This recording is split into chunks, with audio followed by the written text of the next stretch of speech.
Welcome aboard Rocket Ship, the platform with the most relevant content for competitive examinations. As part of our ongoing series on answer writing for general studies papers of civil service main examination, we take up a question that might appear in GS paper 3. So the question goes like, in light of the Connect Central Asia policy, discuss the significance of the region for India.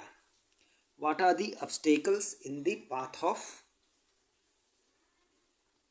realizing the full potential of India's Central Asia relations? So, the question has two main parts. In the first part, you have to discuss the significance of the region, that is Central Asia, for India. And in the second part, you have to elaborate some of the obstacles in the path of realizing the full potential of India and Central Asia relations. So, how we introduce our answer? We are once again trying to establish that India's Central Asia relations go long back in history. That is, the relations have been both deep as well as long. And we would see how the Vedas and the Mahabharatas mention Uttar Kuru, a kingdom with fraternal relations with the Bharatas, that is Indians. So we can say that the region of Uttar Kuru, which is by most scholars, which by opinion of most scholars, situated in present day Central Asia, had ethnic, that is fraternal relations with India. So we can say that our relations go back in history as we were just discussing. Moreover, Kushana Empire had united Central Asia and North India, and the Mughals were natives of Central Asia. The Mughals were actually ethnic Uzbeks. Therefore, it is fair to say that India has long and deep relations with Central Asia. Now, talking of Central Asia, which are the countries that form part of Central Asia, which are in Central Asia? Consisting of countries like Tajikistan, Kyrgyzstan, Uzbekistan, Kazakhstan, Turkmenistan, and sometimes including Afghanistan and Azerbaijan too. Sometimes the region Central Asia includes Afghanistan and Azerbaijan. Some people say that these two countries are also part of Central Asia. The region is significant for India's foreign relations. We would see how. Now, what are the significances of Central Asia for India? First is connectivity. That is, it provides connectivity between India and Russia and onward to Europe. So this region connects India with Europe, Asia with Europe through Russia. So this is important for connectivity. Second is the principle of balance of power, that this region, which can be considered to be in India's India's sphere of influence, its significance for maintaining balance of power favorable to India. We would see how. Its source of strategic minerals, for an example, uranium, lithium, natural gas, and so on. This is the reason which can be said to be an interface of India-Russia relations. That is, India and Russia, two countries which enjoy warm relations, can actually cooperate in this region. Moreover, having good relations with Central Asia helps India control Pakistan's designs. For an example, its policy of strategic depth.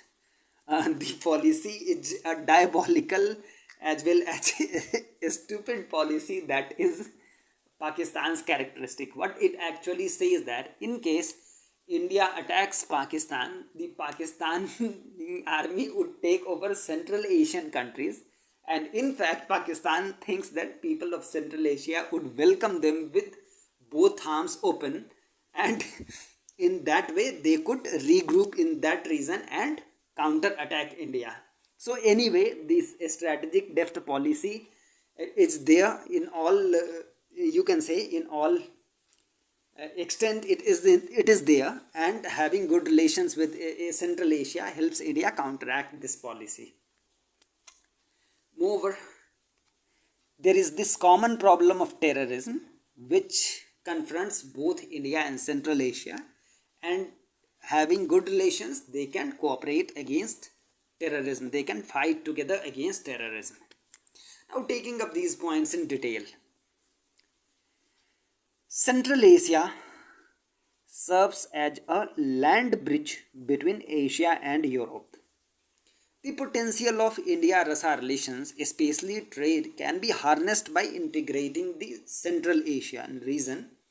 Programs like International North-South Transport Corridor, it has been in news recently, passes through Azerbaijan, which, as you know, sometimes considered to be part of Central Asia, and it becomes more viable if other Central Asian economies are integrated into the program. You can well understand that if we were to build physical infrastructure, for an example, ports, highways, rail networks, etc., for INSTC, these projects would become more viable if the Central Asian countries were to come on board, which is actually the objective of this project. That is, INSTC's main objective is to integrate India, Russia and the Central Asian region. India has enjoyed substantial goodwill in Central Asia, but China is making inroads into the region. These Central Asian countries are worried about China's expansionist designs, as is the characteristic of China. China is claiming parts of Central Asia too, as it does with almost all of its neighbors, and having strong relations with India would help these Central Asian countries, you can say, counterbalance China. India being a powerful economy as well, powerful country as well as a large economy, would help the Central Asian countries, you can say, counterbalance China. Moreover, Central Asia has vast reserves of minerals like uranium, lithium, natural gas, etc., which you know that India requires all these minerals in great amount. There is already this program, that is India Kazakhstan uranium import deal, which is already in place. In fact, it was renewed in 2019. So this helps both the parties. It is of mutual benefit. For India, it becomes a reliable source of these minerals, and for those countries, India is a vast and you can say vast and secure market for their products. Pakistan has often interfered in Central Asia through its proxies like Taliban, and you can understand these proxies did not have good relations with India too. They have often acted against Indian interests, sometimes attacking Indian interests in Central Asia and those countries. India's experience with these groups has not been good, as we were just discussing. Having good relations with Central Asia helps India keep Pakistan's proxies at bay.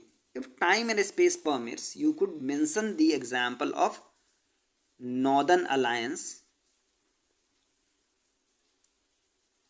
This was an alliance where India and these Central Asian countries were partners. They actually cooperated to counter the Taliban. They had formed this group to counter Taliban, and it was successful up to some extent to ensure that Taliban would not be able to take over entire Afghanistan. India and South Central Asian countries confront terrorism.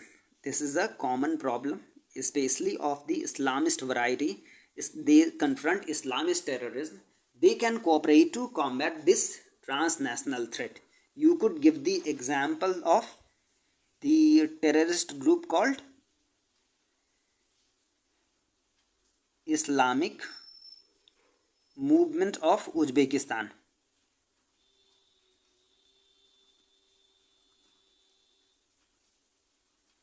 Some of the terrorists from this group were killed in Jammu and Kashmir too. That means this group was attacking India's interest in Jammu and Kashmir. And recently, this group, IMU, the Islamic Movement of Uzbekistan, has actually it now owes allegiance to Islamic State. So this is a common problem for both India and Uzbekistan in this case. Similarly, on a wider scale, this Islamist terrorism is a common problem which these two parties, Central Asian countries and India, can help combat if they were to work together. However, India's Central Asia relations face some obstacles. Obviously, there are some obstacles. First is with POK under Pakistan's control, India has lost link with Central Asia. Previously, the Pak-occupied Kashmir region shared border with Afghanistan, which can be said to be gateway to Central Asia. But having lost control of POK to Pakistan, India has lost link to Central Asia. This also means the trade routes, which were previously very, very short, have elongated, they have become longer and costlier. Moreover, as you can understand, Pakistan characteristically has played an obstructive role, throwing wrench into projects like Turkmenistan, Afghanistan, Pakistan, India pipeline. Pakistan has ensured that these projects would not go to completion. And India-Afghanistan trade corridor. Even if these projects could have benefited Pakistan too, Pakistan with its, you can say, neurosis, that is its madness, has ensured that these projects would not be completed. The disturbed conditions in West Asia and sanctions on Iran further jeopardize the alternative India-Central Asia connection. The corridor passing through Iran provides an alternative connectivity between India and Central Asia. But with Iran mired in its own conflicts, like with Israel and the sanctions on Iran, with the nuclear sanctions on Iran, it means that this entire project, this India Central Asia connectivity project, is in jeopardy. Now the conclusion. Obviously, we are not going to leave our answer on a pessimistic note. So we are saying that with the successful trial run of INSTC, that is the International North-South Transport Corridor, an upswing in India-Russia relations, as you can make out by the recent visit of our Prime Minister to Russia, India joining Shanghai Cooperation Organization, that is SCO, etc., there is some hope that we can realize the potential of our relations with extended neighborhood. Actually, this is a term that has often been used to describe Central Asia. You can say that South Asian countries like Afghanistan and Pakistan are our immediate neighborhood. And as these countries, the Central Asian countries, are just next to our immediate neighborhood, they are called extended neighborhood. This has been a term that has been used by Indian policymakers. So that is all for today. We reassemble for the next lecture in a few days. As usual, we wish you all the best. Thank you.